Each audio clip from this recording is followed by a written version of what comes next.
प्रिय बच्चों, नमस्कार। द्वितीय वर्ष हिंदी की इस कक्षा में आप सभी का अभिनंदन है। बच्चों, हम देव के छंदों को पढ़ रहे हैं। देव ने अपने काव्य का मूलाधार श्रृंगार रखा और उन्होंने श्रृंगार के अंग प्रत्यंग में डूबकर प्रेममयी भावनाओं से अपने काव्य को सज्जित किया। बच्चों, प्रेम उत्पत्ति के कई कारण होते हैं।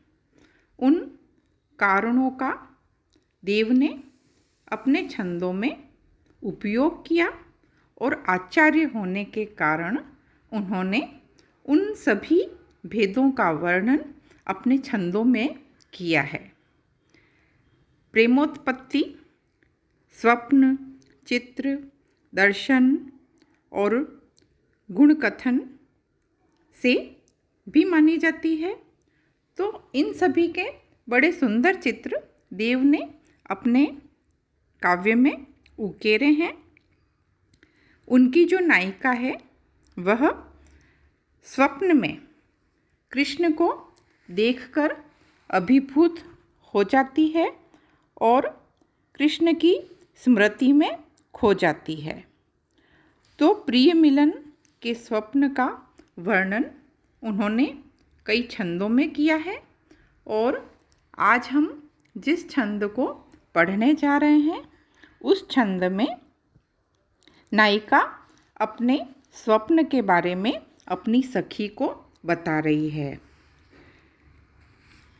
देव कहते हैं कि जहरी जहरी जीनी बूंद है परती मानो, गहरी गहरी गट घेरी है गगन में, आनी कयो श्याम मोसो चली जूली बेको आज, फूली ना समानी भई ऐसी हो मगन में, चाहत उठाई गई सो निगोड़ी नींद, सोए गए भाग मेरे जागी वा जगन में, आँख खोली देखो तो नगन है नगन श्याम, वेई छई बूंदे मेरे आंसू है द्रगन में।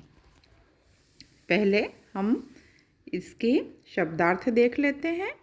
जहरी जहरी का तात्पर्य है झरझर की आवाज़। वर्षा की जो बूंदें होती है वह जो ध्वनि करती है उसके लिए ही जहरी जहरी शब्द आया है। और जीनी का अर्थ है वही महीन। गहरी गहरी का अर्थ है गहरी, यहाँ पर गरज कर अर्थ होगा। गेरी का अर्थ है घेरना। जूलीबे को अर्थ है झूलने के लिए। वेई का अर्थ है वही। घनश्याम कृष्ण के लिए आया है। तो इसमें एक जो गोपी है वह अपनी सखी से प्रिय मिलन के स्वप्न का वर्णन कर रही है कि स्वप्न में जब उसने कृष्ण को देखा तो वह किस प्रकार आनंदित हो गई, उसी का चित्रण करते हुए गोपी कह रही है कि जहरी जहरी जीनी बूंद है परती मानो, कि मैंने स्वप्न में क्या देखा कि जो वर्षा है, वर्षा के पानी की जो बूंदें हैं वो झरझर की आवाज़ करके आ रही है, अर्थात वर्षा हो रही है। स्वप्न में वर्षा होते हुए देखा, वर्षा की बूंदों को देखा, है ना। वर्षा की जो झरझर की जो ध्वनि होती है, आवाज़ जो होती है, वह सभी भी मैंने स्वप्न में देखा।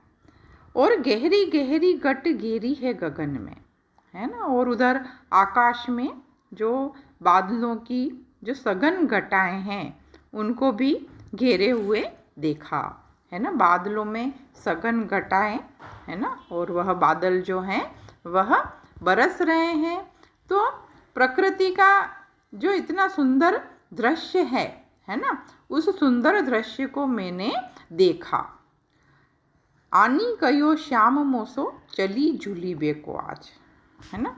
और ऐसे में ही कृष्ण ने मुझे आज झूलने के लिए कहा, झूलने के लिए बुलाया, है ना। प्रकृति में भी बड़ी सुंदरता है ना। वर्षा हो रही है और इधर कृष्ण ने भी मुझे झूलने का निमंत्रण दिया, मुझे बुलाया। तो यह सुन करके मैं फूली ना समानी भई ऐसी ही मगन में, है ना। मैं ऐसी मगन हो गई, है ना, सुन करके कृष्ण की बात। और वह फूली ना समानी का अर्थ मैं अत्यंत प्रसन्न हुई, है ना। कृष्ण ने जब मुझे बुलाया, आने के लिए कहा तो चाहत उठाई गई सो निगोड़ी नींद, है ना। इतना ही स्वप्न मैंने देखा था, लेकिन यह जो निगोड़ी जो नींद है ना, वह उसने मुझे उठा दिया, अर्थात मैं नींद से जाग गई, है ना। नींद को निगोड़ी कहा है क्योंकि नींद के कारण उसकी इच्छा पूरी नहीं हो पाई, है ना। जाग जाने के कारण यदि वो, है ना, सोई ही रहती, स्वप्न यथावत चलते रहता, है ना, तो वो आगे कृष्ण से मिल भी पाती। लेकिन वह यहाँ पे कृष्ण से तो मिली ही नहीं, लेकिन उसके पहले ही, है ना, वह नींद से जाग गई। और सोए गए भाग मेरे जागी वा जगन में, है ना, वा जगन में, है ना, उस जगने में, है ना, मेरे तो मानो भाग्य ही सो गए हैं। अर्थात बड़े भाग्य से तो मुझे कृष्ण से मिलन का मौका मिला था। मेरी जन्मों जन्मों से मेरी जो इच्छा है, मेरी जो साध है, वह पूरी होने वाली थी। लेकिन इस नींद से जग जाने के कारण मेरी वो इच्छा भी पूरी नहीं हो पाई। और आँख खोली देखो तो न घन है न घनश्याम, है ना। और जब मैंने आँख खोल के देखा जग करके, तो वहाँ पर न तो घन है न बादल है ना। जो बादलों की घटाएं मैं देख रही थी वह भी मेरा स्वप्न ही था, और न घनश्याम, न वहाँ पे कोई कृष्ण ही थे। और वे ही छई बूंदे मेरे आंसू वे द्रगन में। और केवल बचा तो वहाँ क्या बचा था कि वो पानी की बूंदें ज़रूर बची थी, है ना। स्वप्न में तो मैंने पानी की बूंदें वर्षा के रूप में झड़ते हुए देखी थी, लेकिन यहाँ पर अब पानी की बूंदें मेरी आँखों में आ गई, अर्थात मेरे आंसू ही निकल गए, है ना। जो कृष्ण से, है ना, मिलने की मेरी जो इच्छा थी वह अधूरी ही रह गई। तो एक प्रकार स्वप्न में मिलन का जो सुख है, उस मिलन के सुख को यहाँ पर बताया गया है ना। श्रृंगार वर्णन में स्वप्न की भी बहुत बड़ी विशेषता है। रीतिकाल के बहुत सारे कवियों ने यहाँ पर स्वप्न में श्रृंगार रस को पूर्ण होते हुए बताया है। लेकिन स्वप्न के टूट जाने पर यहाँ पर दोनों जो भाव है ना, प्रसन्नता के, है ना, मिलने की जो भावना है, उसमें जो प्रसन्नता होती है, उत्सुकता होती है ना, वह, और साथ में वह मिल नहीं पाई, है ना, उसका जो दुख है, उसका जो क्षोभ है ना, वह क्षोभ भी इसमें अभिव्यक्त हुआ है। तो दोनों भावनाओं का बड़ा सुंदर चित्रण यहाँ पे किया गया है। एक प्रकार से स्वप्न का जो चित्र है वह आँखों के सामने आ जाता है इस छंद में। हम अब अलंकारों को देख लेते हैं। जहरी जहरी में पुनरुक्ति प्रकाश अलंकार, गहरी गहरी में भी पुनरुक्ति प्रकाश अलंकार, गेरी गेरी गट गेरी में वृत्यनुप्रास अलंकार है, और इसमें फूलीना समानी, है ना, एक प्रकार से मुहावरे का बड़ा सुंदर प्रयोग इसमें किया गया है।